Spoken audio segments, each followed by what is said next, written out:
এক ডিলে দুই পাখি শিকার করে ফেললো। আসলে এটা কিভাবে সম্ভব জানতে চাই, জানার জন্য চোখ রাখুন আমার চ্যানেলে বা আমার পেজে। তো আমরা সাধারণত একটা ডিল মারতে পারি না, সে জায়গায় দুইটা ডিল কিভাবে মারলো ভাই, কি আজব ঘটনা। এক মেস্তুরির কাণ্ডটা শুনলেই তো আমরা অবাক হয়ে যাচ্ছি। রুনা এবং সাদিয়া দুটা মেয়েকে পরপর পটিয়ে ফেললো এবং দুটা মেয়েই তার বাড়িতে বিয়ের জন্য তার বাড়িতে যে অনশন করতেছে। তো দুটাই মেয়ে কিভাবে ফটালো যে জায়গায় আমরা একটা মেয়ে ফটাইতে পারতেছি না। আসলে ব্যাপারটা খুব হাস্যকর। এরা কিভাবে এরকম কিভাবে করে? এক ডিলে দুই পাখি, আমার তো শুনে খুব অবাক লাগতেছে। আর এটা কিভাবে সম্ভব? এক মেস্তুরির জালে দুটা পাখি আটকে গেল। তো দুইটা পাখি সেখানে এক ছেলেকে বিয়ে করতে চায়। সেই ছেলেটির নাম হলো শাহিন, সে কাজ করে মেস্তুরির। সেখানে সে দুইটা পাখি শিকার করে ফেললো। এখন সাদিয়াকে বিয়ে ঠিক করলো। সাদিয়া তো শাহিনের জন্য পুরা পাগল। সেখানে শাহিনের কাছে বিবাহ বসার জন্য শাহিনের বাড়িতে এসে পড়ল। সাদিয়ার কথা শুনে শুনে রুনাও তার বাড়িতে এসে হাজির। এখন শাহিনের কাছে দুই মেয়ে বিয়ে বসবে। এখন আপনারা বলুন, শাহিনকে দুই মেয়ে বিয়ে করতে পারবে? আর শাহিন নাকি আরও এরকম আরও মেয়েদের সাথে সম্পর্ক করে জড়িত। তাহলে একটা কথা বলতে চাই, যারা আমার ভিডিওটা দেখতেছেন, আপনাদের জন্য আমি এখন পর্যন্ত একটা ডিলে শিকার করতে পারি না। একটা ডিলে শিকার করা আমার জন্য সম্ভব না। সেখানে শাহিন দুইটা ডিল অলরেডি শিকার করে বাড়িতে এসে পড়ল। আরও নাকি তার ডিল আছে। সেখানে সেই ডিলগুলো জানতে পারলাম, সেখানে আরও ডিল সে স্বীকার করে রাখলো। এখন তারা হয়তো সম্মানের কারণে তার বাড়িতে এসে উপস্থিত হতে পারতেছে না, তার বাড়িতে আসতেছে না। তো সাদিয়া এবং রুনা দুজনে কিন্তু তার বাড়িতে এসে উপস্থিত তাকে বিয়ে করার জন্য।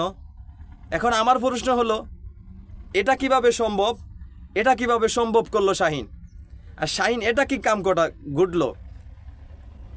কি কাম ঘটলো? শাহিন কি এখন দুটা মেয়েকে বিয়ে করতে পারবে? এখন সাদিয়াও বলতেছে, গ্রাম্য ভাষায় বলা হয় সতীনের ভাত খাবে। দুজনই একই কথা বলতেছে। এখন কি শাহিন দুজন চালাতে পারবে? আমার প্রশ্ন সেখানে। তো যার নেশা ভালো না, সে তো এই দুজনকে বিয়ে করলো বুঝলাম।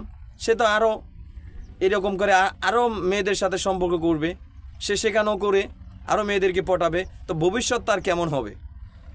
সেখানে দুটা মেয়ে একসাথেই তাকে বিয়ে করতে চাচ্ছে।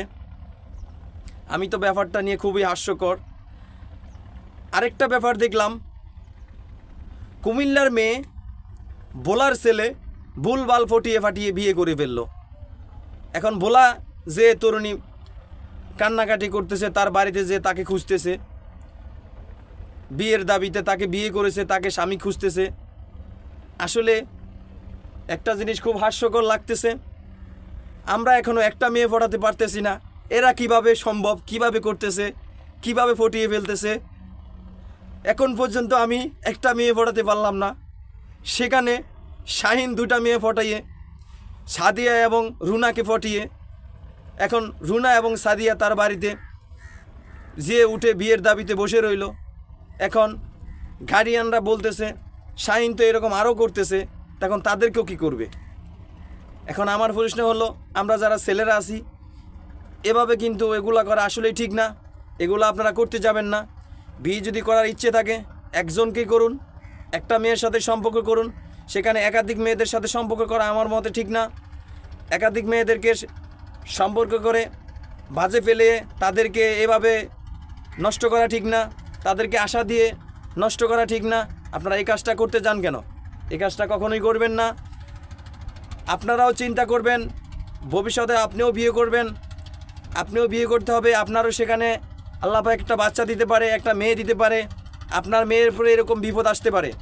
তো আপনি ভালো হন, 10 জনকে ভালো করার চেষ্টা করুন, এবং আপনি আমি ভালো হই, সকলেই ভালো হওয়ার চেষ্টা করি, তাহলেই দেখবেন এই দেশটাতে ভালো কিছু আশা করতে পারবেন। পরিবেশ ঠিক হয়ে যাবে, আপনার আমার বোন ভালোভাবে চলাফেরা করতে পারবে। আপনি ভালো হবেন না, আপনার ফ্যামিলি ভালো হবে না, আপনার জন্য বিশ্বের কাছে লজ্জিত বাংলাদেশ, আমার জন্য লজ্জিত গ্রাম, আমার জন্য লজ্জিত আমার পরিবার। সেখানে এগুলো মাথায় চিন্তা ভাবনা করে আপনি চলার চেষ্টা করুন। আমার মান সম্মান আমাকে বজায় রাখতে হবে, আমার ফ্যামিলির মান সম্মান আমাকে বজায় রাখতে হবে, আমাকে যেন লোকে নিয়ে কানাকানি না করতে পারে সেদিকে আমাকে খেয়াল রাখতে হবে। তাই বলি আপনারা কখনো এই শাহিনের মতো এক ডিলে 2 পাখি শিকার করতে যাবেন না, কারণ এখন শাহিনের বাসায় 2 তরুণী উপস্থিত। তো আরেকটা ব্যাপার দেখলাম, পরীক্ষা না দিয়ে প্রেমিকের বাড়িতে অনশন, প্রেমিকের বাড়িতে যে উঠেছে বিয়ের দাবিতে। পরীক্ষা লাইভে একটা পরীক্ষা, সেই পরীক্ষা না দিয়ে বিয়ের দাবিতে ছেলের বাসায় যে উঠে বসে রয়েছে মেয়ে। তাহলে আমরা এখন কোন দেশে বসবাস করছি? তো এই দেশ, এই মাটি আমাদের মাটি, আমাদের রক্তে করা, স্বাধীন করা সেই মাটি। সেখানে আমরা এমন কোনো কাজ করব না যেখানে বিশ্বের কাছে আমাদেরকে লজ্জিত হতে হয়। গ্রামবাসীর কাছে আমার মা বাবা যাতে লজ্জিত না হতে হয়, গ্রামবাসী যাতে আমাদেরকে ভালো ছেলে বলে জানে। তো সেখানে আপনি সম্পর্ক করবেন, একজনকে করুন, একজনকে ভালোবাসুন, তাহলে আপনার জীবনটা সাকসেস। এবং সকলকে ধন্যবাদ জানিয়ে আজকের মতো শেষ করছি। যদি ভিডিওটা ভালো লাগে আমার ইউটিউব চ্যানেল সাবস্ক্রাইব করে পাশে থাকবেন এবং পাশে রাখবেন, এবং আমার পেজটাকে ফলো দিয়ে পাশে রাখবেন। তাহলে আমি কিছু খুঁটিনাটি কথা বলবো আপনাদের মাঝে, আপনারাও আমার কথাগুলো শুনবেন, আমাকে উৎসর্গ দিবেন। আমার কথায় কাজে যদি ভালো লাগে আমাকে জানাবেন। ধন্যবাদ। আসসালামু আলাইকুম।